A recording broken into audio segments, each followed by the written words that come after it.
Oi, pessoal, tudo bem? Aqui é a professora Fernanda, de Língua Portuguesa e Redação. Gostaria de começar essa aula desejando as boas-vindas, bons estudos. Vem comigo. O tema da nossa aula de hoje é desenvolvimento de parágrafos, né? Os parágrafos, aliás, os parágrafos de desenvolvimento, que referem-se aos 2, 3 parágrafos mediais do nosso texto dissertativo argumentativo. Também gostaria de revisitar, então, a questão do dissertativo argumentativo. Bom, vamos lembrar que esse tipo textual tem como objetivo persuadir, convencer, ou seja, fazer com que o nosso leitor concorde com a tese, com a opinião que nós estamos colocando ali sobre aquele texto. É sempre uma opinião crítica com relação ao mundo real, defendida a partir de uma tese. Porque por isso mesmo que é um texto dissertativo, perdão. Porque o texto dissertativo é um texto científico que expõe uma tese.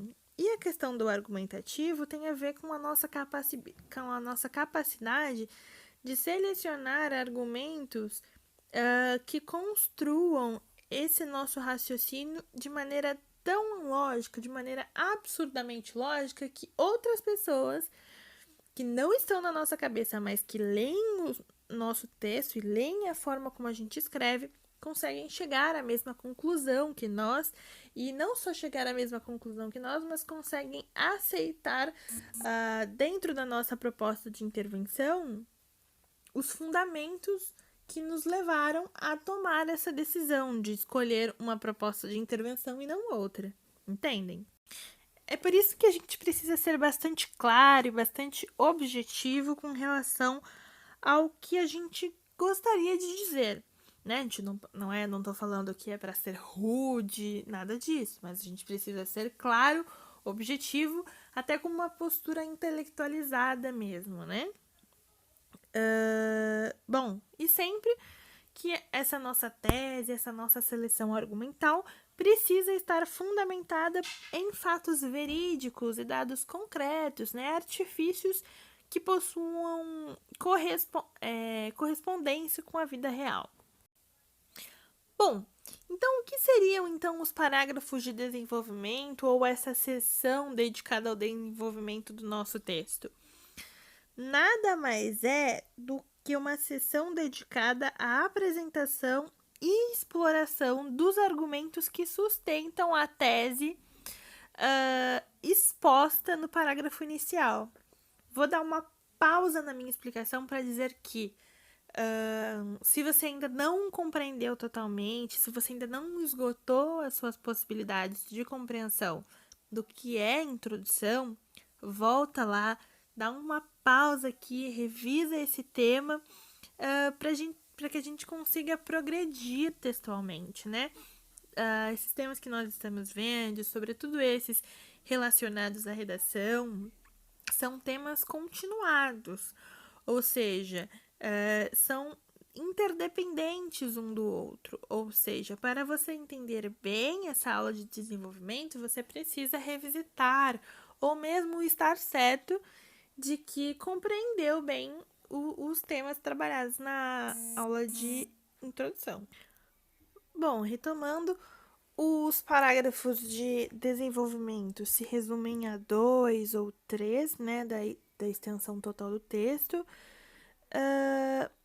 E nesses parágrafos você deve defender o seu ponto de vista, né? Por isso que quando você faz um recorte temático, você precisa ser criterioso com relação a esse recorte para entender se ele te dá ou não suporte para selecionar bons argumentos. Perdão, porque às vezes você faz uma seleção temática que não te dá muita ideia de argumento.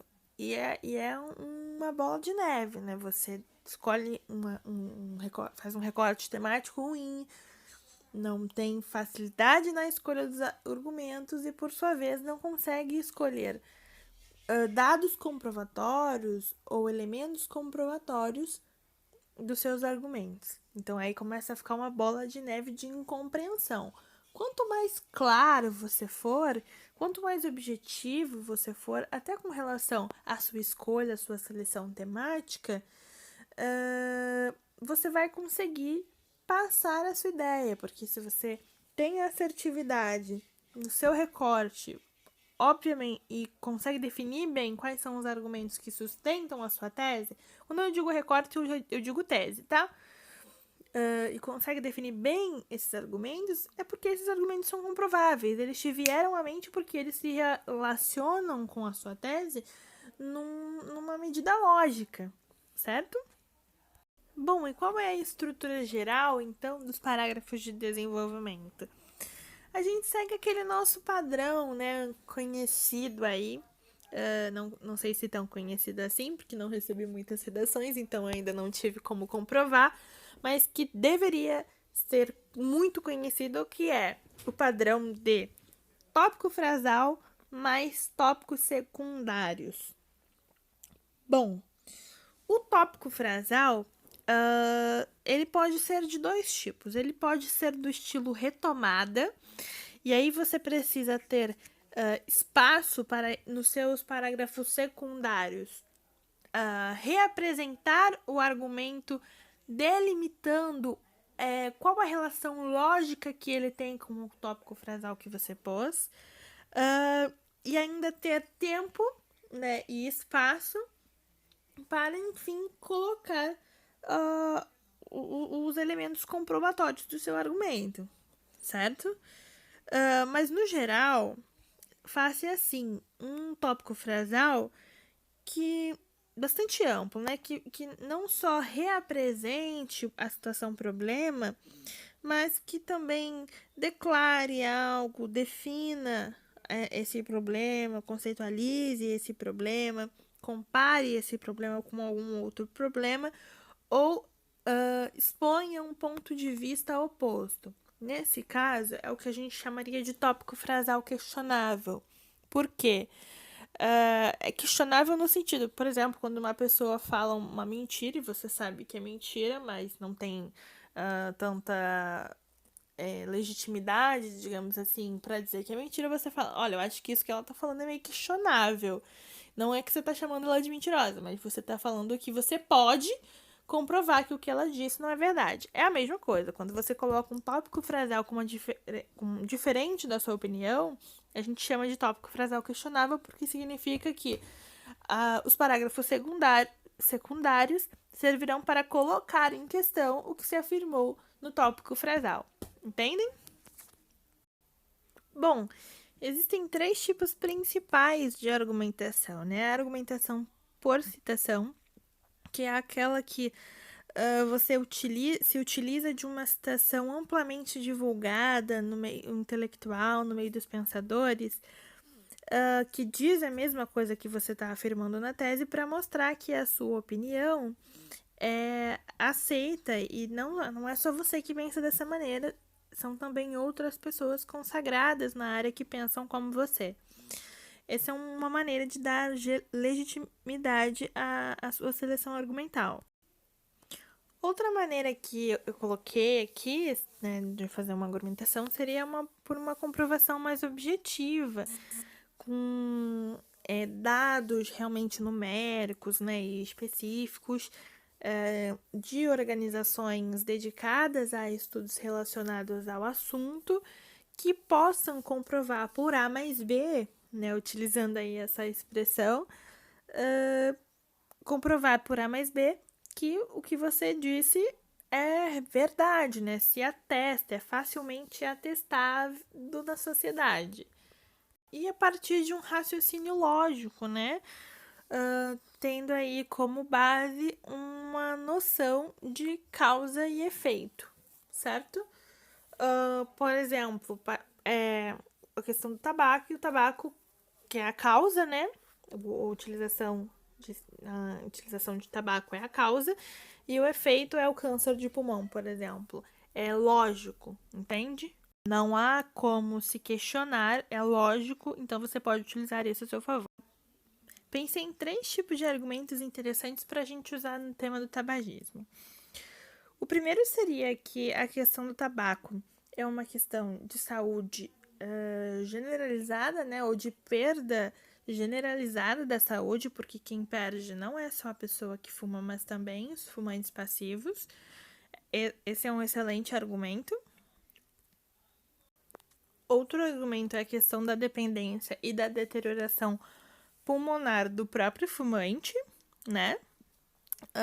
E um terceiro argumento seria pensar como que o uso de cigarro representa, no fim, uma certa fuga a um enfrentamento de questões psiquiátricas, psicológicas, né, de ordem emocional. E pensar, então, como é que a sociedade, de uma maneira geral, encara essas questões e por que, que as pessoas estão tendo que encontrar meios de sublimarem esses sentimentos e não estão vivendo-os, né?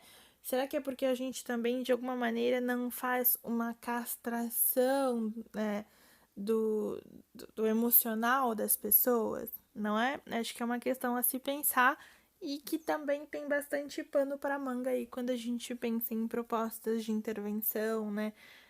E aí você poderia utilizar vários argumentos, né? Pensando nessas questões relacionadas ao argumento 1, ao argumento 2, questões numéricas mesmo, né? Esses argumentos que eu estou exemplificando aqui não são reais, mas a gente precisa averiguar se existem e se existem seriam favoráveis a nós. Pensando assim, por exemplo, que 78% dos fumantes desenvolvem algum problema de ordem respiratória ou pulmonar. Pensar, por exemplo, que 30% das pessoas que desenvolvem câncer de pulmão eram fumantes passivas, né? Ou mesmo que 6 em cada 10 pessoas que são adeptas ao hábito de fumar justificam esse fato a problemas emocionais relacionados ao estresse e à ansiedade. Enfim, seriam dados, esses aqui que eu trago são imagéticos, né? Mas tem que ser dados verídicos, que você poderia estar utilizando. Então, trouxe aí alguns dados que poderiam servir para essa, caso a gente fizesse essa seleção argumental. Bom, espero que vocês aproveitem bastante a aula, as explicações, né, no caso, e aproveitem também o nosso handout, que está bastante completo. Então é isso, até a próxima!